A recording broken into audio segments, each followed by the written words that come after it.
Good morning, good afternoon, and good evening, everyone. I am Lance Xavier, and I'm a part of Group 10 with Mr. Oriciano and Mr. Rado in CIS 203 for Technopreneurship.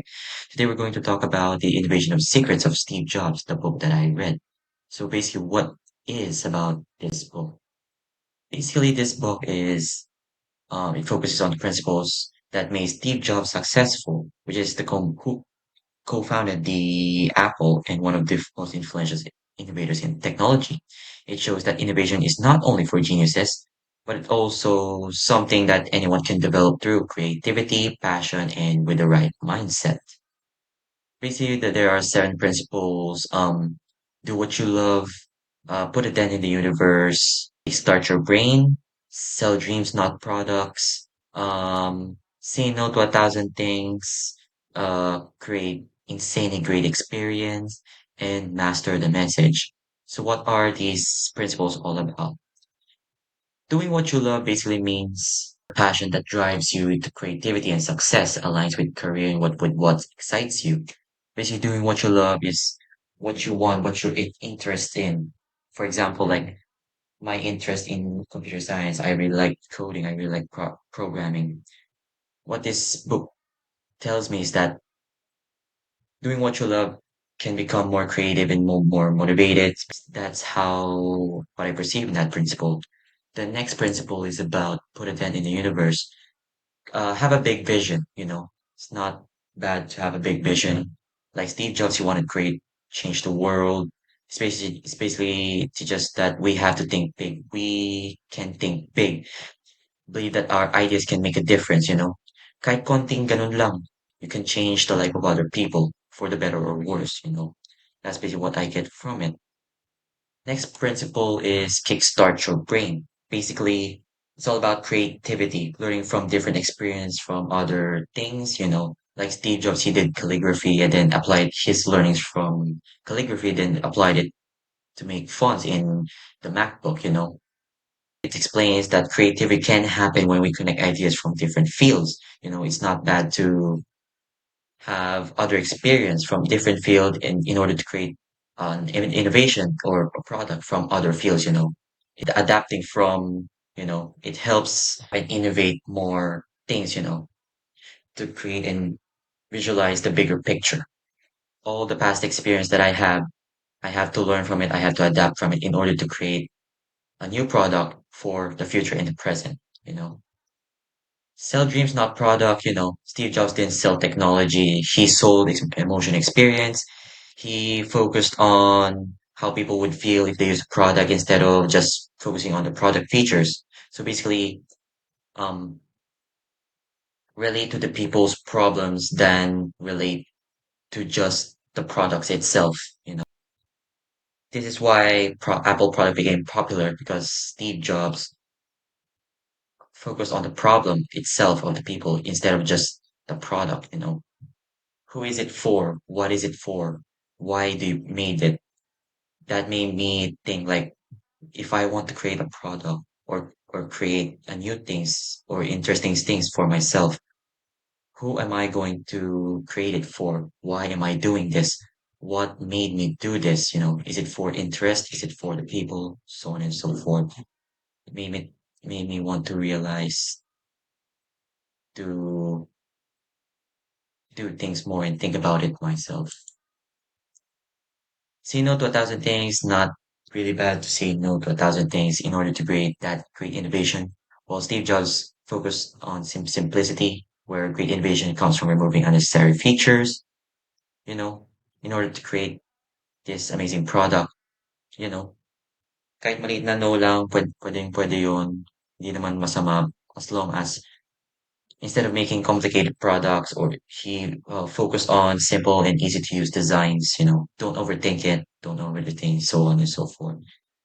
Create insanely great experience shows me that it is how people experience my work.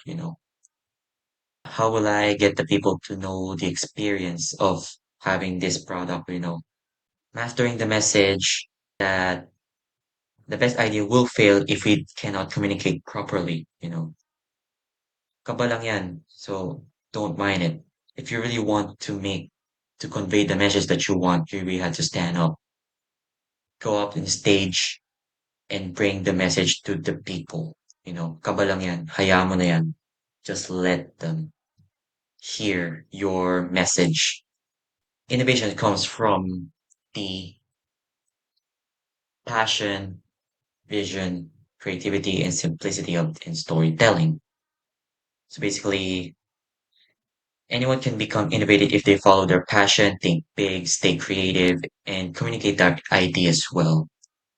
Thank you for listening to my presentation. I hope this book summary helped you in understanding the innovation secrets of jobs. Thank you very much. My book is The Courage to Be the Slut, a book where there is the youth and the philosopher talking. So the philosopher commonly refers to Adlerian psychology because he has studied it, and there are common concepts frequently talked about in the book. So I might quote ulit minsan, pero like they're all basically related. So the book has 5 nights. The first night is basically the philosopher tells us to deny trauma as it holds us back. Basically, it tells us that we shouldn't hold onto the past. The past already happened. We should not hold on to it. We should continue with the present. And the philosopher also says that the future does not matter because it is not here yet. What matters is what we decide now and what we do now because it is now, not because we base our decisions based on the past. In the first night, the philosopher also tells that all the things that we do, we all have a goal. Like we did that because we have a goal in mind. We all have the power to choose our own destiny. And what's important is what we do right now. So in night two, all problems are interpersonal problems. Basically, all our problems stem from our relationships with others. In here, our life tasks that we do are objectives to make us belong and feel important in the society. A lot of our problems stem from the relationships of our relationships with others because we might see them as enemies or we'd like to bring them down or go higher on their level. Basically, it's like we want to pull them down because we want to be higher because we see them as our enemy. But seeing others as our enemies can be very tiring.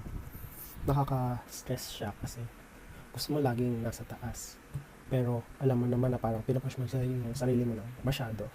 Na parang it's not very healthy rin na laging, while it can be good because you want to improve yourself, but it can be very tiring and very bad when you push yourself too much because as in might see everyone as the enemy, which is about bad. We should see each other as equals or comrades. Basically, we should have a good relationship with others because it is what's best. Basically, you should view each other as equals. Yeah. So in night 3 naman, it is about to discard other people's tasks or doings in life. We shouldn't meddle on what others do in their life because it is their life. Basically, what we do, it is our life. It is what we have it's what we can choose upon. So in night 3, the philosopher also says that we shouldn't desire the recognition of others or the praises of others because true freedom is when we know our desire. True freedom, is free from the desire of recognition. When we act upon ourselves based on our own actions because it is what we want to do, then we are free. If we do actions based on the expectations of others, we are not free, basically. We are living based on the praises and approval of others, where we really shouldn't satisfy others' expectations. Because being disliked by someone means we are free.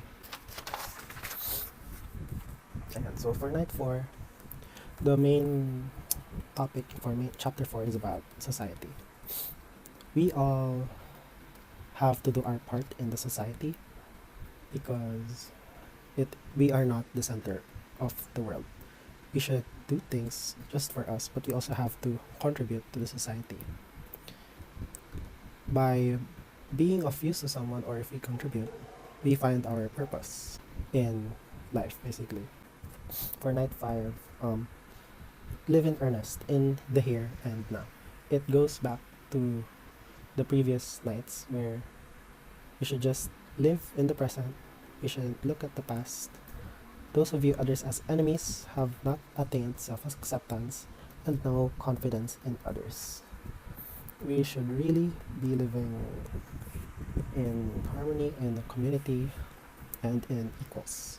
That's where we find our life meaning and purpose. According to the philosopher also in Night 5, life has no meaning, so we should give meaning to it.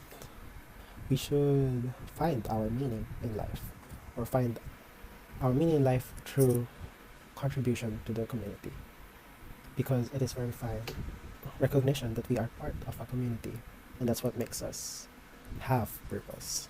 It's okay to be disliked because it means we're free, basically. We are free because we do what we want and not what others expect of us.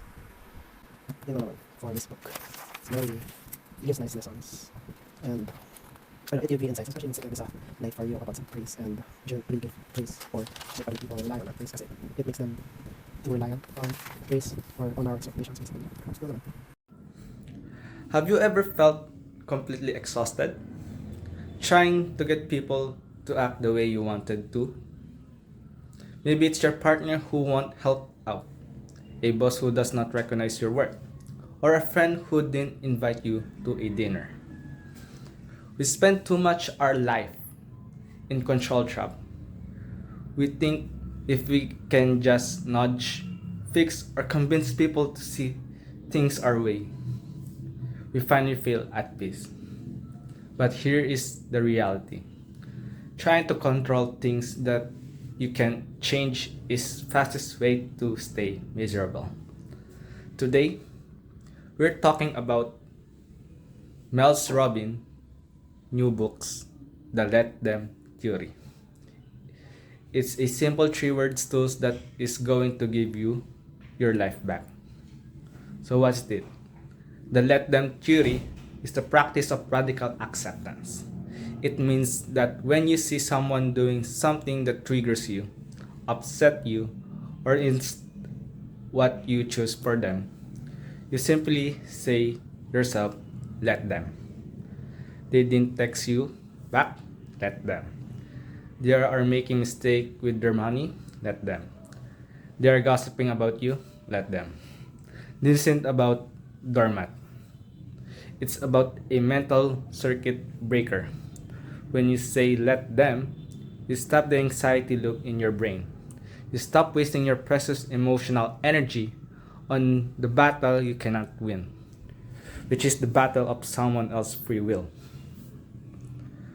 But here's the secret. The theory is actually an equation. Let them plus let me. Once you stop trying to manage them, you finally have space to focus on you, your boundaries, your peace, and your next move.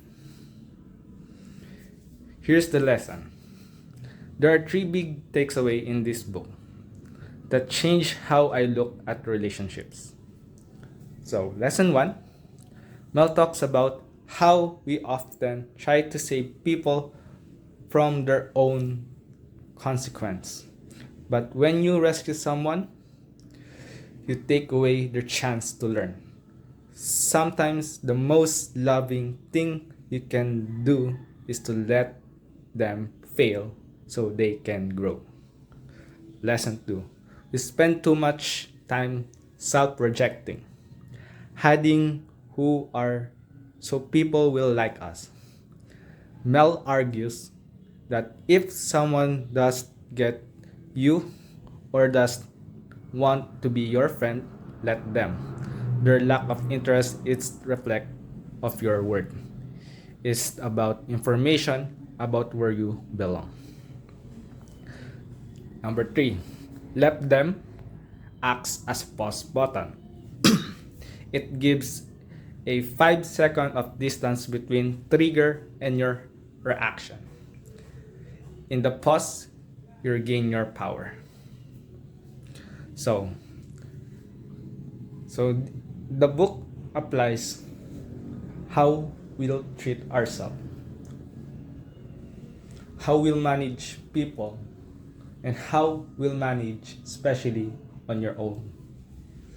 So, if the people surrounded you mocks you or that makes you trigger, let them, because you cannot control their free will, as I say lately. You cannot control their decision. What you can only do is to let them what they want to do, instead of focusing to them. Focus yourself, because sometimes you forgot who really you are. The way something makes you miserable is something that you wanted to get validation, which is very which is the reality is making you in a miserable state, because one thing that you wanted to is to make yourself miserable, but that is not good. So